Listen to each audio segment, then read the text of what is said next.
जय हिंद। आज हम देखेंगे 10 महत्वपूर्ण संविधान के प्रश्न। चलिए, सबसे पहला क्वेश्चन है, भारतीय संविधान को कितने भागों में विभाजित किया गया है? आपका ऑप्शन है 16, 22, 20 और 24। आप बताएं कि इनमें से क्या होगा। आंसर है 2, यानी कि 22। दूसरा है, ये 22 हो जाएगा। दूसरा है, भारतीय संविधान के अंतर्गत किस राज्य को मिलाने का अधिकार किसके पास होता है?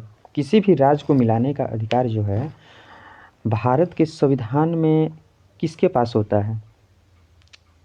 संसद के पास, भारत के राष्ट्रपति के पास, प्रधानमंत्री के पास या सर्वोच्च न्यायालय के पास? हमारा आंसर होगा 1 नंबर, यानी कि संसद के पास। आइए दूसरा क्वेश्चन, तीसरा है, धन विधेयक की परिभाषा अनुच्छेद कितने में है? यानी जो धन विधेयक है उसकी परिभाषा अनुच्छेद के किस भाग में है? 109 में, 230 में, 110 में या 307 में? आप लोग बताइए कि कौन सा होगा। हमारा आंसर है तीसरा, यानी कि 110 में। आइए अब हमारा तीसरा क्वेश्चन है, चौथा क्वेश्चन है, प्राक्कलन का गठन, प्राक्कलन समिति जो था, प्राक्कलन का गठन 1950 में हुआ था। इसमें लोकसभा के कितने सदस्य थे? ये तो आप लोग सबको ही जानते होंगे कि हमारे संविधान में जब प्राक्कलन का गठन हुआ था तो उसमें कितने सदस्य थे? कितने थे? 10, 15, 16 या 30? क्या होगा? 30 होगा। इसमें कौन सा हो जाएगा? हमारा आंसर 30 होगा। आप एक बात बताइए, जब लोकसभा में 30 सदस्य हैं, राज्यसभा में कितने सदस्य होंगे प्राक्कलन जब गठन हुआ था? तो इसमें एक भी सदस्य नहीं था, यानी कि राज्यसभा में प्राक्कलन समिति के अंतर्गत कोई भी सदस्य नहीं था, सिर्फ इसमें राज्यसभा के सदस्य होते हैं। चलिए, हमारा क्वेश्चन है पांचवा, संसद में शून्यकाल कब से कब तक चलता है? हमारा संसद में जो होता है, संसद में कितने काल होते हैं? 4 होते हैं। तो उसमें एक होता है शून्यकाल। शून्यकाल कब से कब तक चलता है? चलिए, आप लोग क्वेश्चन का आंसर देते रहिए। इसमें हमारा क्वेश्चन का आंसर होगा 12 से 1। अब हम आपको बताते हैं कि संसद में जो 4 काल होते हैं कौन कौन सा होता है। अगर संसद की जब बैठक होती है तो उसमें सबसे पहला प्रश्नकाल होता है, ठीक है। वो प्रश्नकाल कब से चलता है? 11 से 12 होता है, ठीक है। और फिर 12 से 1 जो होता है शून्यकाल होता है। शून्यकाल का मतलब है कि आप किसी भी क्वेश्चन को बिना बताए हुए किसी से भी पूछ सकते हैं, ठीक है। उसके बाद में फिर 1 से होता है 2 जो कि लंच टाइम होता है, और जो 2 से आपको 4 होता है वो होता है हमारा 2 से 6 जो होता है प्रस्ताव, यानी कि उसमें विशेषाधिकार, ध्यान आकर्षण प्रस्ताव, ये धन्यवाद, निंदा, ये सभी हमारे 2 से 6 के जो ये प्रस्ताव होते हैं उसमें होते हैं। चलिए, अब हमारा क्वेश्चन है आपका 6 नंबर, राज्यसभा की बैठक कब हुई थी? जो राज्यसभा है उसकी बैठक कब हुई थी? चलिए आप लोग बताइए, राज्यसभा की बैठक कब हुई थी?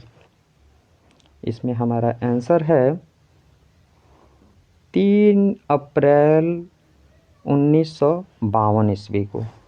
कब है? 3 अप्रैल 1952 ईस्वी को। आइए 7वां क्वेश्चन है, बजट राज्यसभा या लोकसभा में प्रस्तुत की जाती है? आप लोग हमें बताइए कि राज्यसभा में बजट पेश होती है या लोकसभा में, या जो बजट पेश होती है दोनों के साथ में होती है? बताइए। तो आपको बता दें कि जब भी बजट पेश की जाती है राज्यसभा में पेश नहीं की जाती है, यानी कि इसमें आंसर हमारा होगा दूसरा होगा, यानी कि लोकसभा होगा। चलिए अब हम आते हैं 8वें प्रश्न पे। वित्तीय भारत में कितनी बार लगाई गई है? वित्तीय आपातकाल, सॉरी इसमें आपातकाल होगा। वित्तीय भारत में आपातकाल कितनी बार लगाई गई है? आपको पता है कि आपातकाल हमारे भारत में कितनी बार लगाई गई है? 3 बार लगाई गई है। कितनी बार? 3 बार लगाई गई है। लेकिन वो हमारा आपातकाल है, यानी कि या तो कहीं से युद्ध हुआ है, या तो कोई बीमारी या कोई संक्रमण रोग, इससे हमारा होता है जो कि कितनी बार ये आपातकाल लगाई गई है। लेकिन वित्तीय आपातकाल यानी कि जिसमें कि हमारे पास देश चलाने के लिए पैसा ना होना, ऐसी कोई भी स्थिति हमारे सामने आज तक नहीं आई है। यानी कि इसमें से क्या होगा? इनमें से कोई नहीं होगा, यानी कि वित्तीय आपातकाल 0, यानी कि सिर्फ एक बार भी नहीं, यानी कि किसी भी समय में वित्तीय आपातकाल हमारे भारत में नहीं लगी है। चलिए आते हैं 9वां प्रश्न पे।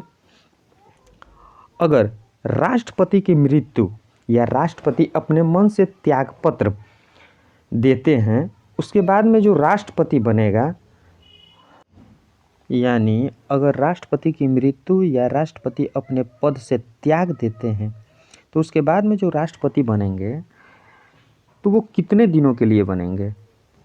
मतलब कि अगर राष्ट्रपति की मृत्यु, मान लीजिए कि 5 साल तक हैं राष्ट्रपति, और हमारे राष्ट्रपति की मृत्यु या वो अपने त्यागपत्र 4 साल के अंदर में, यानी कि जैसे 4 साल हुआ उस पर अपना त्यागपत्र या उनकी मृत्यु हो जाती है, तो जो राष्ट्रपति फिर से बनेंगे वो साल भर के लिए बनेंगे या 5 साल के लिए, या चुनाव ही नहीं होगा, या क्या? तो इसमें हमारा आंसर होगा कौन सा? जो राष्ट्रपति बनेंगे, यानी कि जो भी राष्ट्रपति हमारे बनेंगे वो कितने दिनों के लिए होंगे? पूरे 5 साल के लिए। ये एक ऐसा पद है जो कि कभी भी त्यागपत्र दिए गए या मृत्यु के बाद भी हमारे जो राष्ट्रपति नए आएंगे वो पूरे 5 साल तक रहेंगे, यानी उनका कार्यकाल 5 साल तक रहेगा। इसमें हमारा क्वेश्चन का आंसर होगा 2 नंबर। आइए, महाभियोग चलाने के कितने दिन पहले राष्ट्रपति को सूचना दी जाती है? राष्ट्रपति महाभियोग, आपको बता दें कि महाभियोग शब्द का प्रयोग सिर्फ राष्ट्रपति या उपराष्ट्रपति के लिए की जाती है। उसके सिवा भारत में किसी भी अधिकारी या पदाधिकारी या किसी के साथ ये जो नाम है यहाँ महाभियोग का प्रयोग नहीं करते हैं। महाभियोग का मतलब होता है निलंबित करना या उन पे केस दर्ज करना या कुछ भी। तो ये जो है भारत में जब हम राष्ट्रपति के पास, जब राष्ट्रपति पे महाभियोग लगाते हैं तो कितने दिन पहले उनको बताते हैं कि चलिए हम आप पे महाभियोग लगाने वाले हैं? ये होता है उनको 14 दिन पहले हमको बताना होता है कि आप पे महाभियोग का प्रयोग होने वाला है। चलिए, अगर हमारी वीडियो आपको अच्छी लगे तो लाइक और शेयर और सब्सक्राइब ज़रूर करें। धन्यवाद।